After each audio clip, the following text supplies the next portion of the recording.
Տապանում հյուրընկալել եմ միջազգային եւ անվտանգության հարցերի հայկական ինստիտուտի փորձագետ, քաղաքագետ Դավիթ Ստեփանյանին։ Պարոն Ստեփանյան, շնորհակալ եմ հրավերն ընդունելու համար։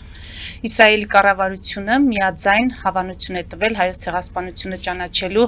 արտգործնախարար Գիդեոն Սարի ներկայացրած նախագծին։ Այս նախագիծը նաեւ մենք գիտենք, որ աջակցություն ունի Բենյամին Նեթանյահուի կողմից, նաև նախարարը նախագիծը ներկայացնելիս նշել է, որ երբեք ուշ չէ ճիշտ բան անել։ Հիմա մենք, ինչպես եւ սպասելի էր, Թուրքիայից, Ադրբեջանից ունենք քննադատություն, Երևանը չի արձագանքել, նախ ինչու է Իսրայելը հիմա հայոց ցեղասպանության ճանաչման այսպիսի նախագծով հանդես գալիս եւ երկրորդը արձագանքների մասով Երևանի լռությունը, չգիտեմ, եթե Թուրքիայի եւ Ադրբեջանի դեպքում սպասելի էր, հիմա ինչ կարող եք ասել։ Կարող եմ ասել, որ շատ հետաքրքիր իրադարձությունների ընթացք ենք ստանում, շատ հետաքրքիր։ Ես կարող եմ միանշանակ պնդել, որ բարոյականության հետ այդ որոշումը ոչ մի կապ չունի, պատմական արդարության վերականգնման հետ այդ որոշումը ոչ մի կապ չունի, սա բացառապես քաղաքական որոշում է։ Սա բացառապես որոշում է, որի հիմքերը մենք պետք է տեսնենք եւ տեսնում ենք թուրք-իսրայելական հարաբերությունների ծիրում, դա էլ է միանշանակ։ Հիմա շատ հետաքրքիր է, սա պետք է բավականին երկար վերլուծություն է պահանջում եւ ժամանակ, որպեսզի մենք հասկանանք ինչ է տեղի ունենում Թուրքիայի եւ Իսրայելի միջեւ, ինչը ստիպում է Իսրայելին գնալ այդպիսի ռադիկալ քայլերի։ Նախ պետք է նշենք, որ սա վերջնական որոշում չէ, վերջնական որոշումը դա օրենքն է։ Սա անպայման պետք է նշենք, սա վերջնական որոշում չէ։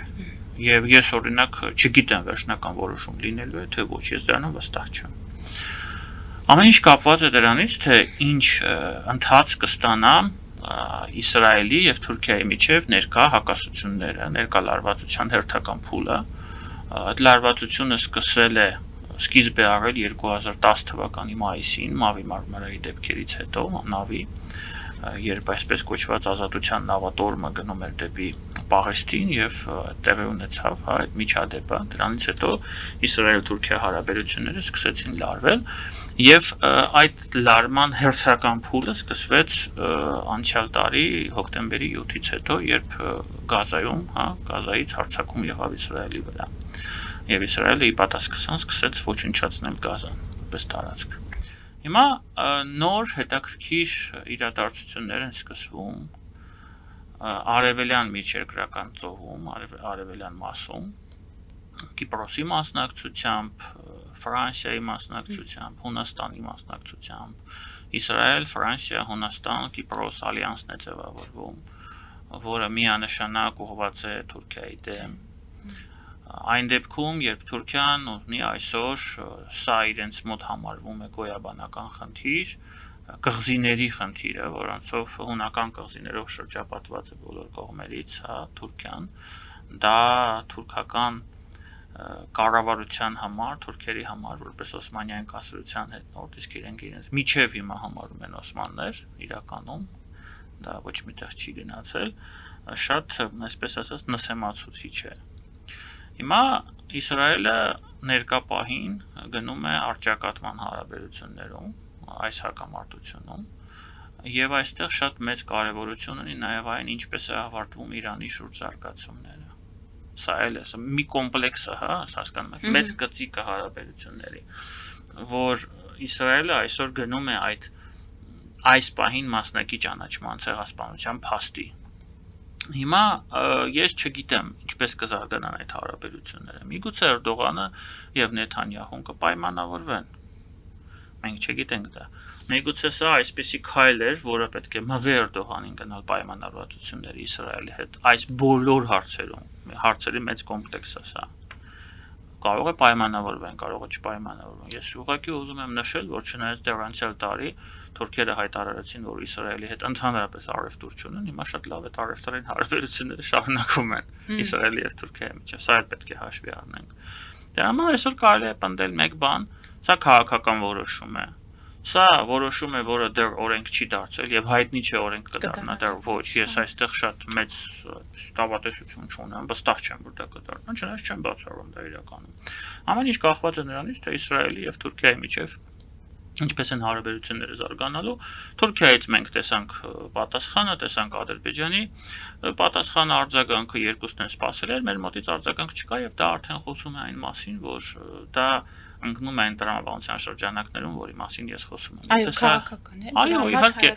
սա մեր խնդիրը կռիվը չէ, մեր խնդիրը չէ այս պահին եւ ճիշտ չէր լինի, որպեսզի Հայաստանում հերթական անգամ այս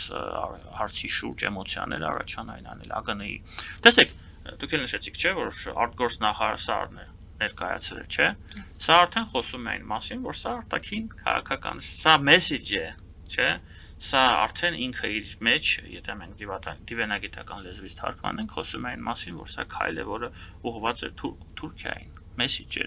Հիմա ինչպես Թուրքիան կընկալի այդ մեսեջը, դրանից է ամեն ինչ կախված, թե ինչ զարգացումներ կլինեն։ Դա կդառնա օրենք թե ոչ։ Եվ փաստացի Հայաստանի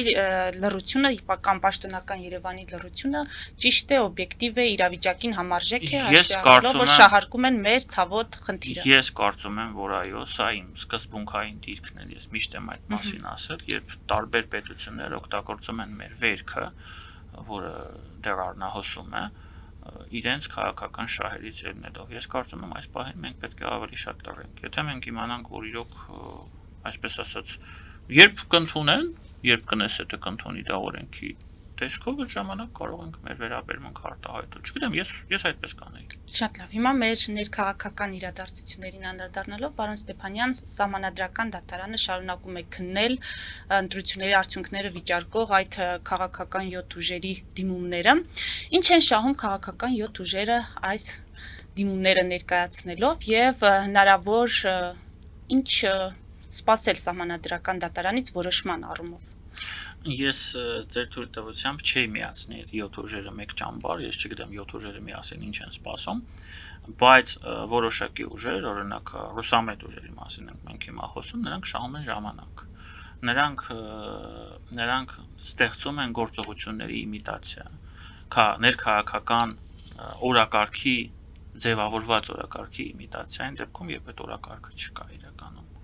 Այսինքն ամեն ինչ տեղի է ունենում, մենք պետք է փորձենք դիտարկել այդ իմիտացիոն գործընթացների պրիզմայով։ Ինչու՞։ Որովհետև տեսեք, ընտրությունները տեղի ունեցան, չէ՞։ Իրենք էլ շատ լավ գիտեն, որ այդ ընտրությունները ազատ էին, ընտրությունները արդար էին, եւ այն, որ միջև հիմա այդ վերահաշվարկները չեն ավարտվել, առնվազն խոսում է այն մասին, որ եթե կան վիճահարույց հարցեր, այդ վիճահարույց հարցերը լուծվում են։ Հիմա իրենք փորձում են հասնել նրան, այս պահին ռեալ նպատակը իրենց նա է, որ Բարգավաճ Հայաստանին խցկեն խորհրդարան մի ձև։ Սա է նպատակը։ Այսինքն իրենք էլ շատ լավ հասկանում են, որ ՍԴ-ն այդպիսի որոշում չի կայացնի, որ նորից լինի վերաքվեարկություն ամբողջ Հայաստանի Հանրապետության տարածքում։ Մաքսիմում կարող է լինել վերաքվեարկություն այդ 3 ընտրատեղամասերում, ինչին ես եւս մեծ կասկածով եմ վերաբերվում։ Ես չգիտեմ իհարկե ՍԴ-ն ինչ որոշում կկայացնի 3-ի մասով, վստահ եմ, որ վերաքվեարկություն չի լինելու ընդհանուր, բայց այդ 3-ի մասով հնարավոր է, բայց ես այդքան մեծ չեմ գնահատում այդ շանսերը։ Հիմա իրենք ինչ-որ մի բան պետք է անեն, թե ոչ։ Եթե իրենք ունենային մարդկային ռեսուրսներ լուրջ, եթե իրենց մարդկային ռեսուրսը չլիներ գնված, բերված դրսից, իրենք հենց ընտրությունների գիշերը, երբ Նիկոլ Փաշինյանը հանկարծակի հայտարարեց, որ իրենք արդեն հաղթել են, երբ դեռ շատ քիչ տեղամասերից կային արդյունքներ, իրենք միանգամից այդ իրենց ռեսուրսը կհանեին փողոց, որպեսզի ճնշում գործադրեն եւ Նիկոլ Փաշինյանի վրա, եւ կենտրոնական ընտրական հանձնաժողով, եւ բոլորի վրա, եւ փորձեին թույլ չտալ, որպեսզի ընտրությունների արդյունքները կեղծվեին, եթե իրենք նրանք այդպիսի մտավախություն ունեին, իրենք դա չարեցին։ Դա խոսում է այն մասին, որ իրենք էլ գիտեն, որ ընտրությունների արդյունքները իրական են, եւ ամենակարևորը իրենք այդ մարդիկ չունեն, որոնք կարող են փողոց հանել։ Ես մի քանի օր առաջ կենտրոնական կներեք, Սահմանադրական դատարանի մոտով անցնում էի, տեսա ինչքան մարդեր է հավաքված։ Ոստիկանները քաղաքացիական հագուստով անձինք ավելի շատ էին, քան այդ հավաքվածները, որոնք բողոքում էին, հա, եւ փորձում էին ճնշում գործադրել ՍԴ-ի վրա։ Դե այդ ռեսուրսը որ չունեն, ինչ պետք է անեն, ինչ-որ մի բան պետք է անեն։ Դրանով զբաղվում են իմիտացիայով, փորձում են ցույց տալ, որ ունեն օրակարգ, որ պայքարում են, որ համաձայն չեն իշխանության հետ եւ փորձում են նաեւ շահարկել այն հարցը, թե կարող են մանդատները չվերցնեն։ Կվերցնեն։ Ես շարունակում եմ պնդել, որ կվերցնեն։ Իսկ Փաշինյանի հայտարարությունը որպես այդպիսին ճնշում չէր կենտրոնական ընտրական Որ հայտարարությունը ինքը շատ որ ինքը հայտարարություններ ժամանակի շուտ հայտարարեց իրենց հաղթանակի մասին։ Ես չեմ կարծում, որ Փաշինյանը խնդիր ուներ ճնշում գործադրելու կենտրոնական ընտրական հանձնաժողովի վրա, հաշվի առնելով, որ կենտրոնական ընտրական հանձնաժողովի նախագահը ժամանակին աշխատել է իր մոտ։ Այսպես պատասխանեմ ձեր հարցին։ Այդ խնդիրը ինքը չունի։ Ուղղակի այդ նպատակը անիմաստ է դա։ Բարգավաճ Հայաստանի խորհրդարանում հայտնվել է ինչ է տալիս ընդդիմությանը։ Մեծ հաշվով ոչ մի բան։ Մեծ հաշվով։ Սա մի փոքր խնդիր է առաջացնում մեծամասնության համար, ԿՊ-ի համար, եթե իրենք հետագայում պլան ունենան, ինչում ես այս պահին եւս շատ մեծ կասկածներ ունեմ, հասնեն այդ սահմանադրական մեծամասնությանը։ Այսինքն փորձել ինչ-ինչ ճնշման միջոցով, իհարկե օրենքի տարին համապատասխան, հասնել նրան, որպեսզի նույն Հայաստան դաշինքից, ուժեղ Հայաստանից, այդ առնետավազք սկսվի եւ որոշակի падգամավորներ ճնշմանը չդիմանալով, հաշվի առնելով, որ շատերի վրա կան քրեական գործեր, արդեն բացված կոմպրոմանտներ, պոտենցիալ քրեական գործեր կարող են լինել, կարող են ուղղակի այդ առնետավազքի միջոցով մեկ օրվա ընթացքում դառնալ ոչ, դառնալ անկախ падգամավոր։ Մենք այդպիսի դեպքեր շատ ենք տեսել։ Հիմա այդ եթե ես չեմ սխալվում, իրենց եթե Բարգավաճը չի մտնում, ընդամենը պետք է 6 անկախ падգամավոր, որպես այդ սահմանադրական մեծամասնությունը իրենք ունենան։ Եթե Բարգավաճը մտնում, արդեն պետք է 11 անկախ падգամավոր, հա։ Բայց ես նորից եմ ասում, ես նույնիսկ սրան եմ վերապահումով մոտենում, որովհետև ես կարծում եմ, որ քաղաքացիական պայմանագիրը այս պահին շատ լուրջ խնդիր ունի։ Եթե ինքը ստանում է սահմանադրական մեծամասնություն, իրենք պետք է հանրաքվե անցկացնեն։ Այսինքն իրենք այդ դեպքում կարող են արդեն հանրաքվեն դնեն։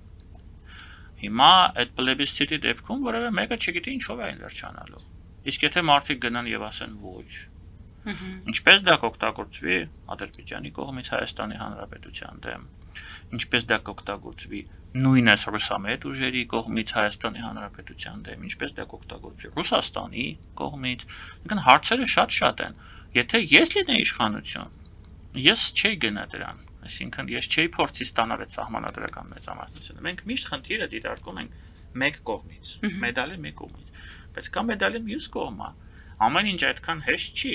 Ես նույնպես եմ ասում, Բարգավաճի մտնել կամ չմտնելը ոչ մի բան չի փոխում ԿՊ-ի համար իրականում։ Ոչ մի բան չի փոխում, եթե մենք խոսում ենք ձայների հարաբերակցության մասին։ Որոշումներ կայացնելու տեսանկյունից այնտեղ շատ այսպես հնարավորություններ կա, որով գործող իշխանությունը կարող է այդ որոշումները շատ հանգիստ կայացնել։ Բացի զուտ սահմանադրական հանրաքվեի։ Իսկ ես նորից եմ ասում, սա մեծ հարց է։ Իրենց պետք է սահմանադրական հանրաքվե։ Այսինքն մեծ հաշվով իշխանություն, ընդդիմություն կամ նոր խորհրդարան ինքը չգիտի կամ պլան չունի, թե ինչպես պետք է վարվի այդ սահմանադրական փոփոխությունների պահանջի հետ։ Ով չունի պլան։ Դա եմ ասում, նոր խորհրդարանը իր իշխանությամբ եւ ընդդիմությամբ, այսինքն նախ եկեք ֆիքսենք մեկ շատ կարևոր բան։ Այս պահին սահմանադրական հանրաքվեի պահանջ Հայաստանի Հանրապետության դեմ դրված չի։ Ադրբեջանի կողմից դրված չի։ Այսինքն ստեղ կա ուղղակի հարց, մեզ պետք է այդ սահմանադրական փոփոխությունը, մեզ Հայաստանի Հանրապետության ղեկավարությանը, հասարակությանը, ժողովրդին պետք է թե ոչ։ Ես մինչև այսօր չեմ տեսել այդ նախագիծը, ինքը փակ է։ Միգուցե այդ նախագիծը հրապարակեն, մենք տեսնենք եւ հասկանանք, որ մեզ դա պետք է։ Միգուցե այնպեսի հեղափոխական փոփոխություններ են արվում, որ մենք տեսնում ենք, որ դա մեզ թույլ կտա մեզ ավելի արագ զարգացնել մեր պետությունը, ամրապնդել պետականությունը, ինչը ինձ համար գերիշխող նշանակություն է։ Ես չգիտեմ, մինչև չտեսնեմ չեմ կարող ասել։ Իսկ միգուցե այնտեղ այդ պրեամբուլայի հեռացումից բացի, հա, նախաբանի հեռացումից բացի մի քանի կետ կա, որ ընդհանրապես մեզ պետք չի։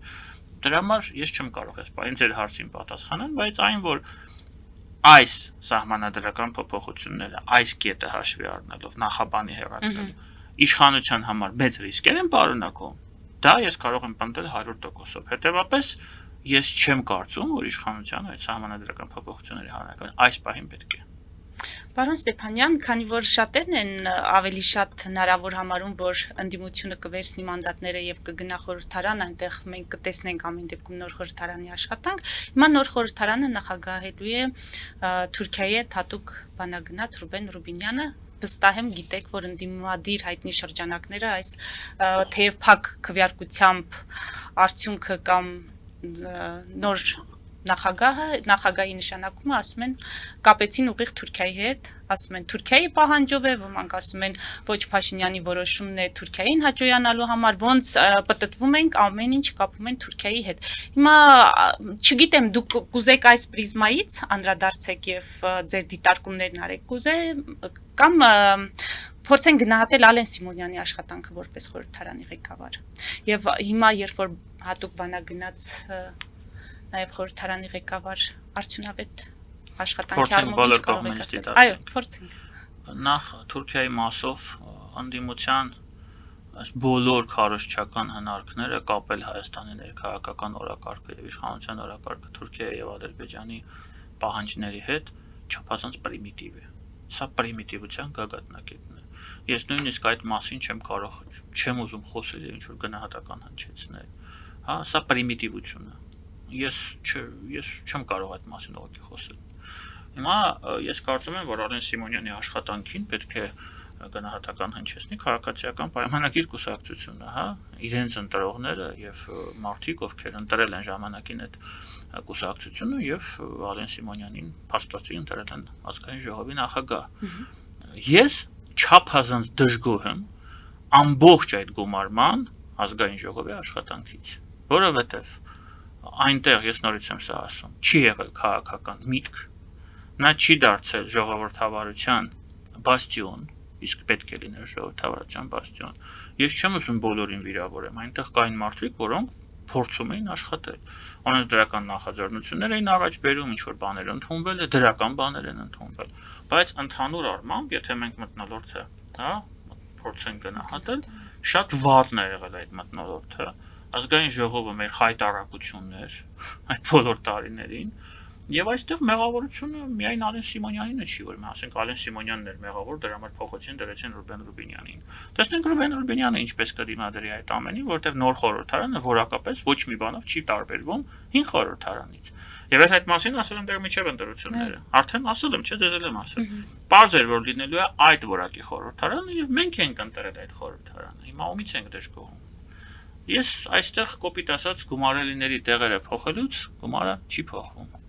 Եվ ես չեմ կարծում, որ պարոն Ռուբեն Ռուբինյանի նշանակումից հետո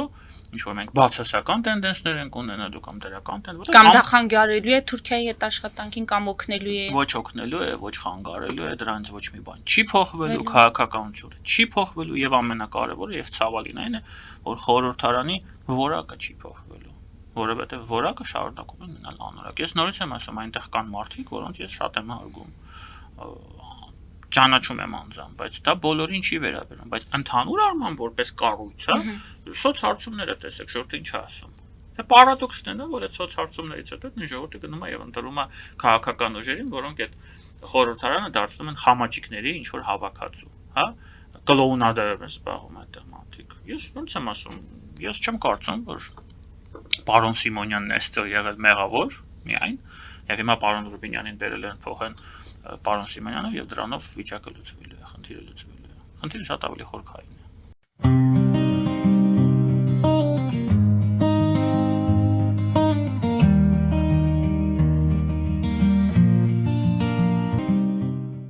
Ֆելիչե ժամանակակից ատամնաբուժական կլինիկա։ Այստեղ հարմարավետությունն ու խնամքն առաջնային են։ Այստեղ կիրառվում են ատամնաբուժական ամենաժամանակակից տեխնոլոգիաներ, ճշգրիտ ախտորոշում, արդյունավետ բուժում, նուրբ փորձառություն եւ անհատական մոտեցում։ Սկսած սովորական մանրուքներից մինչև առաջադեմ ընթացակարգեր, այստեղ դուք գտնվում եք բարձր որակավորում ունեցող եւ փորձառու ատամնաբուժական մասնագետների ձեռքերում։ Մեր բարեկամական եւ հյուրընկալ անձնակազմն այստեղ է յուրաքանչյուր այցը հաճելի դարձնելու համար։ Ֆելիչե, ձեր առողջ եւ ամենաերջանիկ շպիտը սկսվում է այստեղից։ Եկեք եւ բացահայտեք նորարարության, փորձագիտության եւ կարեկցանքի կատարյալ համադրությունը։ Երևան Փոստը Գրանադա Հյուզում տեղեկացնում է։ Դրամական փոխանցումներ 1%-ով։ օդանավով 1 փաունդը 2.99, նավով ուղարկեք 1 արկղ, երկրորդ արկղը անվճար, ավտոմեքենաների փոխադրում անհավատալի արժեքներով, ինչպես նաև կահույք և մեծ չափի բեռների փոխադրում։ Jackpot հագուստի խանութը երկրորդ մասնաճյուղն է բացել Գլենդելի սրտում, որտեղ կարող եք ձեռք բերել եվրոպական եւ ամերիկյան ընտիր հագուստեղեն, կոշկեղեն, աքսեսուարներ, պայուսակներ ամենահարմար արժեքներով։ Նաեւ կարող եք ցանկացած ապրանք պատվիրել եւ ձեռք բերել կարճ ժամանակում։ Jackpot-ի Գլենդելի հասցեն է 1135 North Pacific Avenue, հեռախոս 818 813 2252։ Jackpot հագուստի լավագույն կենտրոնը Գլենդելում։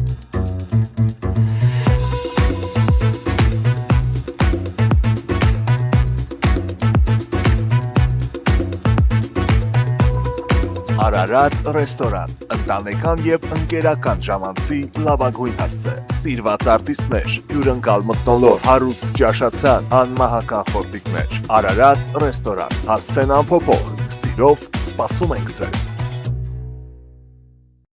Լավագույն պաղպաղակ, բնական, համեղ եւ մատչելի գներով պաղպաղակը կարող եք ձեռք բերել բոլոր հայկական խանութներում։ Պահանջեք հայկական պաղպաղակ, Թամարա պաղպաղակ։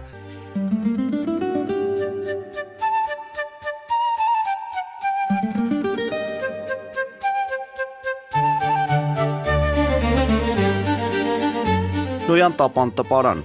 Նոյան տապան հրատարակչություն, շարվածքից մինչև տպագրում, զանգահարեք, գրեք, այցելեք, միասին պատրաստենք ձեր գիրքը, ամսագիրը կամ թերթը, որտեղ նշվելու է, տպագրված է Նոյան տապանում։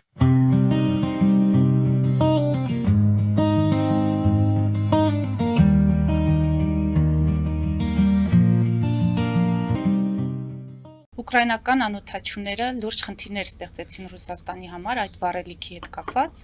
եւ չնայած իրենց ունեցած խնդիրներին Կրեմլից շարունակում են դժգոհել հայաստանյան ընտրությունների արդյունքներով, չգիտեմ անգամ արժե Մեդվեդևին մեջբերել թե ոչ, ասում է աննախադեպ էր արևմտյան միջամտությունը, արևմուտքի ամբողջ խնդիրն այն է, որպեսզի Հայաստանը օգտագործվի որպես գործիք Ռուսաստանի դեմ։ Այ ինչու նրանց հանգիստ չի տալիս այս ընտրությունների արդյունքը կամ չգիտեմ քաղաքական կշիռը որն է այս հայտարարությունների, երբ ընտրություններն արդեն անցյալում են, արդյունք ունենք։ Ձեր թույլտվությամբ մի քիչ հեռվից սկսեմ, պատասխանեմ բոլոր այն մեղադրանքներին, որոնք հնչում են, եւ դրսից, եւ ներսից։ Ինչ են ասում շատերը, ասում են, այ որ թե դուք Եվրամիության օրենքը չընդունեիք 1.5 տարի առաջ։ Ոչ մի խնդիր չէր առաջանա։ Գիտեք, մեր խնդիրների հիմքում Ռուսաստանի հետ ընկած է Եվրամիության մասին Հայաստանի օրենքը, որը ընդունվել է եւ դրել է դարակի վրա։ Հա, բոլորս դա գիտենք։ Ես նախաձեռնող խմբի անդամ եմ եղել։ Եվ ես այն ժամանակ եմ ասել, որ այդ օրենքը ընդունվելու է, միջև ընդունվել է, եւ դրվելու է դարակի վրա։ Այո։ Դա հասկանալի էր, արդեն հասկանալի էր, մենք գիտենք այն ժամանակ, ես գիտեի դա։ Բայց ես կարծում եմ, որ դա դրական քայլ է եղել, դա ճիշտ քայլ է եղել, որովհետեւ մեր երկիրը չունի այլ ընտրանք, մենք պետք է գնանք դեպի Եվրոպա։ Մեզ վիզային ազատականացում պետք է թե ոչ։ Պետք է չէ։ Այդ ամբողջ գործընթացը, որը ընկած է վիզային ազատականացման հիմքում, սահմանների կառավարում, պարտադիր բժշկական ապահովագրություն, չէ, բիոմետրիկ անձնակ, դա մեզ պետքա թե չէ, պետքա չէ։ Հիմա այդ ամբողջ գործընթացը, որով զուգորդվում է մեր ճանապարհը դեպի Եվրամիություն, տնտեսական հարաբերությունների դիվերսիֆիկացիա, չէ, մեր ստանդարտների արտադրանքի բարձրացում եւ այլն, պետքա թե չէ, պետքա չէ։ Նիկոլ Փաշինյանն է, չէ, ասում մենք այդ ամեն ինչ անենք, կուզենք ընդունեն, չեն ուզի չեն ընդունի։ Այսինքն սա մեզ պետք է։ Այստեղ երկու կարծիք չկա։ Ես կարծում եմ, որ օրենքը շատ ճիշտ են կարել, որ ընդունել ենք, շատ վատ են կարել, որ առաջ չեն գնացել այդ ուղղությամբ։ Հիմա այս ամենի հիմքում Ռուսաստանից Մեդվեդևները, Օվերչուկները եւ մեր ներսի 5-րդ շարասյունը եւ որքի մարդիկ, որոնք շատ հեռու են քաղաքականությունից եւ չեն հասկանում ինչա կատարվում, ասում են մեղավորը մարդիկ են, ովքեր այդ օրենքը ընդունել են տվել։ Ու մեղավոր են ընդունած մարդիկ, ովքեր ընդունել են։ Ոչ, դա այդպես չի։ Ինչու 1 տարուց ավել Ռուսաստանը այդ մասին բան չէր ասում։ Նույնիսկ օրենքը ընդունելուց հետո ինչ որ բան մենք լսեցինք լուրջ, քննադատություն լսեցինք, ոչ, չէ, նոր են սկսել։ Որովհետև իրենք տեսնում են բոլորովին այլ գործընթացներ, որոնք տեղի են ունենում տարածաշրջանում։ Ընդհանրապես ոչ միայն հարավային Կովկասը, այլ ամբողջ հետխորհրդային տարածքը շատ դանդաղ էս վերջերս դա ակտիվացել է այդ գործընթացը, Ռուսաստանից փոխվում է։ Մի մասը գնում է դեպի Չինաստան, մի մասը գնում է դեպի ԱՄՆ, մի մասը փորձում է գնալ դեպի Եվրամիություն, եւ սա օբյեկտիվ գործընթաց է, որի հիմքում ընկած է Ռուսաստանի սխալ որոշումը, Պուտինի սխալ որոշումը հարձակվել Ուկրաինայի վրա։ Սա կոմպլեքս է։ Դուք էլ ձեր հարցում նշեցիք, չէ՞, ուկրաինական դրոններն են դա անում, պայմանական ասեմ, հա, որովհետեւ Հայաստանի իշխանությունը, հայ չգիտեմ իրենք ինչ են մտածում, ես իշխանության ներկայացուցիչ չեմ, բայց եթե ես լինեի իշխանություն, ես կմտածեի, այս նավը խորտակվում է ռուսական, ինքը երկար է խորտակվել, տասնամյակներ է խորտակվել, կարող է միջև վերջել չխորտակվի, բայց ջուրը լցվում է այդ բանի մեջ, տակի, տրյումի մեջ, հա, բա կարող է ես էլ խեղդվեմ այդտեղ, որովհետև ես էլ եմ տակը, վերևը չեմ ես, պետք է պոկվել, չէ՞ այդ նավից։ Տրամաբանությունը դա է ասում։ Հիմա փորձում են փոխվել, ոնց որ ես հասկանում եմ։ Դրա համար իրենք էլ տենում են, որ փորձում ենք փոխվել, որ այդ հայտարարությունները հնչեցնում են, փորձում են վախացնել մեզ։ Բայց չեն տեսել, որ արդեն դրանք ազդեցություն չունեն այն ազդեցությունը, որը իրենք ակնկալում էին։ Տոկաևը գնում է Բրյուսել, ստորագրում է 10 միլիարդի գործարք, 30 գործարք է ստորագրում, Մոսկվայից նույնիսկ մի հատ ձեն դուրս չի գալիս։ Չէ՞։ Որովհետև իրենք հույս չունեն, որ Տոկաևին կարող են վախեցնել, բայց մեզ նույն Ալիևի պարագայում Ալիևին էլ հույս չունեն, որ փորձեցին վախեցնել, ադրբեջանցիներին բռնեցին, նստեցին, սպանեցին մի քանի հոգի, տեսան չի աշխատում։ Հիմա մեզ են փորձում վախեցնել։ Հիմա այս ամենում ամբողջ խնդիրը այն է, մեր իշխանությունը կվախենա, թե ոչ։ Ես տարիներ առաջ եմ ասել, որ ռուսից պետք չի վախենալ։ Ղարաբաղի կորուստից հետո է դա պարզ դարձել, որ պետք չի վախենալ։ Հիմա եթե այդ բլեֆը աշխատեց, իսկ սա բլեֆ է, եւ մեր իշխանությունները վախեցան, ընկրկեցին, հա, նահանջեցին, ուրեմն ստացվում է, որ ռուսները ճիշտ են անում։ Եթե չընկրկեցին, չվախեցան, ստացվում է, որ իրենց խաղադրույքը սխալ է դրվել։ Էլի եթեով եք ասում, բայց մինչև այս պահը ակնհայտ երևելի չէ, որ վախենում են կամ չեն վախենում, կամ գուցե վախենում են, բայց ոչ այն աշճան, որ մենք պատկերացնում ենք։ Մեր մեջ որտեղ գործնական քայլերը, ինչպես Զախարովան է ասում, այլ են հայտարարությունների մասով, այո, Հայաստանի իշխանությունները գուցե կողմեն Ռուսաստանի հետ երկխոսության, հարաբերությունների պահպանման, բայց ասում է գործնական քայլերը բոլորովին այլ բանի մասին են։ Եկեք, հա, թացը չորից տարբերակենք։ Ես էլ դեմ չեմ, որ մենք Ռուսաստանի հետ հարաբերություն ունենք։ Ես դեմ չեմ դրան։ Ես երբեք չեմ ասել, որ մենք բոլոր հարաբերությունները պետք է կտրենք։ Ուղղակի այդ հարաբերությունները պետք է լինեն հորիզոնական։ Այո, չէ ուղղահայաց։ Հորիզոնական, մենք գործընկեր երկրներ ենք։ Ինչու ոչ։ Կարող ենք առևտուր անել, իրենք թող գան, մենք գնանք։ Լավ հարաբերությունները մեզ պետք են, ես դրան դեմ չեմ։ Իրենք կարող են այստեղ նույնիսկ ինչ-որ օբյեկտներ ունենան, հիմնարկություններ ունենան, բայց ոչ ռազմավարական բնույթի, հա։ Տնտեսական ներկայացում մենք շահագրգռված ենք, որ Ռուսաստանը ունենա այստեղ։ Բայց այդ տնտեսական ներկայությունը չպետք է կրիտիկական մակարդակի լինի, երբ քո ամբողջ կրիտիկական կարևորության ինֆրաստրուկտուրան իրենց ձեռքում է, օրինակ երկաթուղին կամ ատոմակայանը։ Սա իմ մոտեցումն է։ Հիմա իշխանությունը մեր մեջ միշտ եղել է, մեր մեջ բոլորիս մեջ եւ կա ռուսների նկատմամբ վախեր։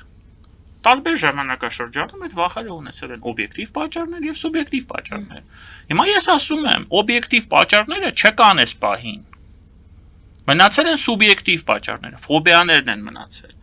Մենք պետք է հասկանանք, որ ռուսից պետք չի վախենալ, որովհետև ինչքան մենք ռուսից վախենանք, այնքան մենք դուժելու ենք։ Հիմա այն Ռուսաստանը չի, որից մենք պետք է վախենանք։ Իհարկե, կապված Ուկրաինայում պատերազմի ավարտից, հեռանկարներից կան շատ ցածր հավանականություն, որ Ռուսաստանը կարող է ուժեղացնել ճնշումը հարավային Կովկասի վրա, ոչ միայն Վրաստանի, Ադրբեջանի մի մասով եւ Հայաստանի, բայց սրա հավանականությունը շատ ցածր է։ Ավելի մեծ է հավանականությունը, որ Ռուսաստանը մոտակա տարիներին ընդհանրապես կարող է մոռանալ մեր տարածաշրջանի մասին։ Ես նորից եմ ասում, այդպիսի հավանականություն կա եւ քաղաքական որոշումներ ընդունողները, եթե մենք իհարկե ունենք ռազմավարական, մարտավարական տեսլականներ այս ուղղությամբ, նրանք պարտավոր են դա հաշվի առնել։ Կա այդպիսի վտանգ, ես չեմ ասում չկա, բայց ցածր է։ Հիմա արդյոք ճիշտ է այդ վտանգը հաշվի առնելով գնալ, հա, ու զիջել ռուսներին ամեն ինչ։ Ես կարծում եմ, որ ոչ։ Ես հույս ունեմ, որ այդ ողջամտությունը կառավարության մոտ եւ անձամբ պարոն Փաշինյանի մոտ կա, ինքը չի ընկրկի, լավ հասկանալով, որ եթե մենք այս պահին նահանջենք, մենք հետ խորհրդային տարածքում կլինենք միակ պետությունը, որը դժվելու է այս ամենի արդյունքում, որովհետև բոլորը փորձում են փախչել։ Տաջիկստանը այս պահին Ուկրաինայի հետ ռազմավարական հարաբերություններ է կառուցում։ Տաջիկստանը ՀԱՊԿ-ի անդամ, ԵԱՏՄ-ի չէ, ՀԱՊԿ-ի անդամ Տաջիկստանը, որտեղ կա ռուսական ռազմաբազա։